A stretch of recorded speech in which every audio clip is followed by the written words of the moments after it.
안녕하세요. 김지현의 리포트 김지현입니다. 새로운 달 10월은 긴 연휴와 함께 시작해서 좀 마음이 푸근하기도 하고 또 약간 더 분주하기도 했죠. 어찌됐든 이제 긴 연휴는 끝이 났고요. 그래서 다시 일상으로 돌아와야 할 시간입니다. 그래서 오늘은 10월 전반적인 시장 전략에 대한 의견들 담고 있는 리포트들 살펴볼까 해요. 국내 주식 전략에 대한 의견 담은 리포트 일단 하나 볼 거고요. 글로벌 주식 전략에 대한 의견 담은 리포트도 살펴보도록 하겠습니다. 자, 그러면 먼저 유명관 애널리스트가 발간한 10월 국내 주식 전략 리포트 보도록 하죠. 리레이팅의 조건, 실적 변동성 축소라는 제목을 달고 있어요. 밸류에이션에 대한 재평가가 이루어지려면 실적이 크게 변동하지 않고 안정돼야 한다. 이런 이야기인 것 같은데요. 자세히 보도록 하겠습니다. 우선 당장 뚜껑이 열리게 될 기업들의 3분기 실적은 영업이익 기준으로 1년 전에 비해서 18% 정도 증가한 76조 원가량으로 컨센서스가 형성되고 있습니다. 최근 한 달 사이엔 긍정적인 시각이 더 늘어난 삼성전자와 SK하이닉스를 중심으로 해서 컨센서스가 1.9% 추가적으로 상향 조정이 되기도 했습니다. 반도체를 포함한 IT 업종 전체적인 분위기 자체가 일단 굉장히 좋은 상황이기 때문에 전체 영업이익이 컨센서스를 크게 하회할 가능성은 굉장히 낮다라는 게 유명관 애널리스트의 시각인데요. 다만 다 좋지는 않다라는 게 또 문제라면 문제라고 할 수 있을 겁니다.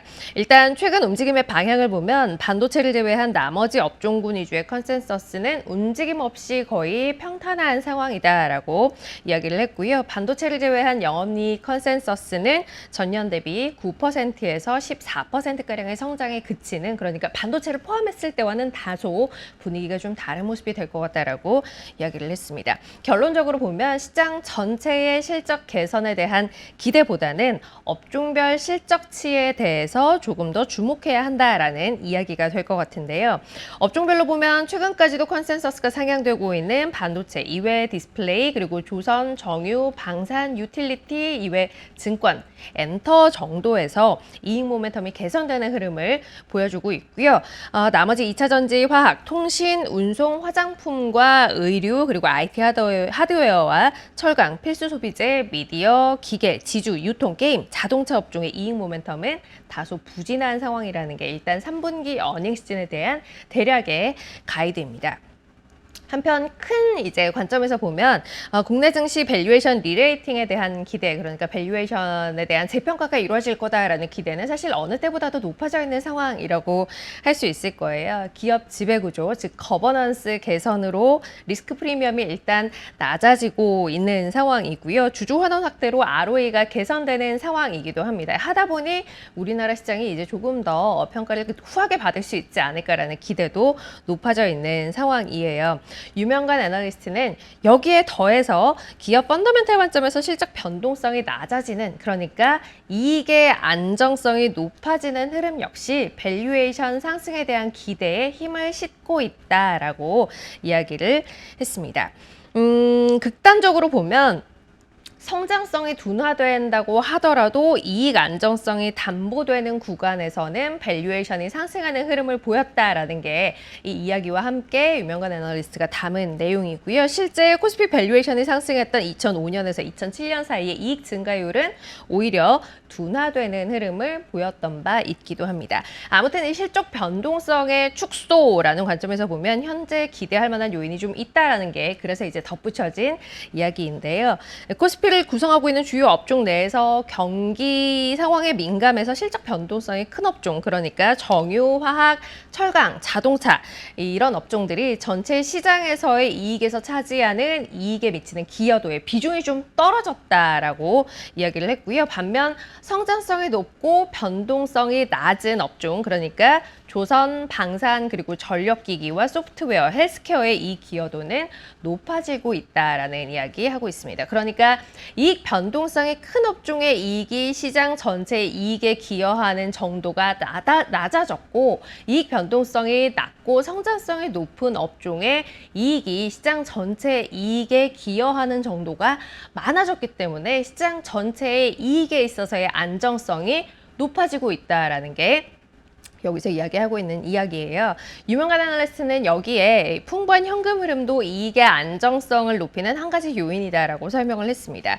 현재 이익과 현금 흐름이 동시에 증가하고 있는 국면이니만큼 단기간에 실적 변동성이 커질 우려는 낮아졌다라고 덧붙이기도 했고요. 해서 지금 들은 이야기들 이제 모아서 10월 전략에 대해 구체적으로 이야기를 드릴 텐데요. 증시 활성화에 대한 기대, 증시 활성화 정책에 대한 기대가 높아지면서 일단 밸류에이션 재평가에 대한 기대가 높은 상황이고요. 때문에 지수 하락은 굉장히 제한적일 거다라고 보고 있습니다. 그럼에도 단기 급등에 따른 밸류에이션에 대한 부담 자체는 어찌됐든 안고 있는 구간이기도 하고요. 이외 인플레 지표 같은 대외 변수에도 좀 신경이 쓰이는 상황이기도 하죠. 때문에 이익 모멘텀이 긍정적인 업종이나 기업 중심으로 대응하는 전략이 유리하다라는 판단이고요. 여기에서 이제 기준이 되는 건 앞서 이야기했던 실적 변동성이 낮고 현금 흐름이 풍부한 기업들, 이 기업들 같은 경우는 밸류에이션 리레이팅이라는 큰 관점에서 봤을 때 긍정적이다라고 이야기를 하고 있습니다. 그래서 올해 3분기, 올해 연간, 그리고 내년 전체 실적 증가율이 플러스인 기업 가운데 잉여 현금 흐름이 개선되고 이익의 변동성이 낮은 기업들 대상으로 이제 저희가 유심히 볼 수 있을 만한 기업들을 추렸고요. 구체적으로는 현대로템과 한솔케미칼, 그리고 HD 한국조선해양과 파마리서치, APR, 그리고 삼성중공업, 또 SK하이닉스 같은 기업들이 이 리스트에 포함이 되어 있습니다. 지금 이제 언급드렸던 내용 가운데 기업과 관련된 조금 더 자세한 수치, 그리고 이외에 또 어떤 기업들이 있는지에 대한 부분은 저희가 함께 올려드리는 보고서 링크 참조하시면 좋을 것 같습니다. 자, 다음은 글로벌 주식 전략입니다. 10월 한 달 우리는 시장 어떤 관점에서 보고 또 어떤 것들 최선호주로서 가져갈 수 있을까에 대한 이야기를 담고 있는데요. 김성근, 조윤경 애널리스트가 공동으로 발간한 리포트입니다. 일단 9월을 되돌아보면 9월 FOMC에서 연준은 정책금리를 25bp 인하했습니다. 문제는 인플레이션이 상승하는 국면에서 금리 인하를 결정했다 하는 부분인데요. 이로 인해 향후 인플레 압력은 보다 강화될 걸로 볼 수밖에 없다라는 이야기 먼저 하고 있어요. 실제 과거 인플레 상승 국면에서 금리 인하가 진행됐던 1974년, 그리고 1989년, 그리고 2007년 이 세 차례 모두에서 각각 금리 인하 이후에 인플레가 더 추가적으로 상승하는 흐름이 관찰됐던 바 있기도 합니다. 여기에 이제 현재는 트럼프 대통령의 관세 정책이라는 변수까지 있기 때문에 지속적인 인플레 압력의 부과로 이어질 수밖에 없는 상황이다라는 거고요. 이렇게 향후 인플레가 추가 상승할 가능성이 높아 보이는 구간이라면 시장 전략 관점에서는 인플레가 상승하는 국면에 우리는 뭘 봐야 하는가에 대한 고민을 좀 해야 하는 거겠죠. 과거 인플레 상승 국면에서는 다른 자산군 대비 금과 원자재 수익률이 양호했던 경험이 있고요. 실제 2025년, 그러니까 올해 들어서 금과 원자재로의 자금 유입이 꽤 활발하게 이루어지고 있는 상황이기도 합니다. 한편 이 기존 테마, 섹터 관점에선 오픈 AI에 대한 엔비디아의 투자 이슈로 불거진 논란도 좀 신경이 쓰인다라는 부분 짚고 있습니다. 엔비디아가 오픈 AI에 최대 1,000억 달러 투자를 발표해서 오픈 AI의 현금 관련한 우려는 일단 다소 완화가 됐습니다만, 오픈 AI는 이 엔비디아의 투자금으로 데이터 센터용 칩을 다시 또 엔비디아에서 구매할 걸로 보이죠. 때문에 향후 엔비디아의 수익에 대한 퀄리티에 있어서 담보할 만한 부분이 좀 줄었다라는 이야기 일단은 하고 있고요. 이외에도 오픈 AI의 목표 수익 달성에 대한 의구심도 여전히 적지 않은 상황이다라는 이야기도 함께 하고 있어요. 해서 이제는 AI 초집중해서 AI 이외로의 분산, 섹터와 테마에 대한 분산이 좀 필요하다라는 이야기 결론적으로 하고 있고요. 종합하면 인플레가 압력이 강화될 가능성이 일단은 연준의 결정으로 인해서 조금 더 커졌기 때문에 금과 원자재 투자 관심 가져야 한다라는 이야기이고요. 여기에 AI 산업과 관련해서 불거지고 있는 각종 잡음들을 고려할 때 이제는 AI에 쏠렸던 관심을 이외 테마 섹터로 조금 분산할 필요가 있다라는 이야기도 함께 하고 있습니다. 이 같은 시각하에서 관심 갖고 볼 수 있을 만한 ETF 탑픽들도 제시를 했는데요. 핵심 성장 플러스 정책 광물 테마 요걸 이제 기본으로 하고 있고요. 히토류 그리고 방산, 우라늄, 핀테크 그리고 중국 테크와 중국 바이오 그리고 인도에 대한 투자 관점에서 ETF들을 선정했습니다.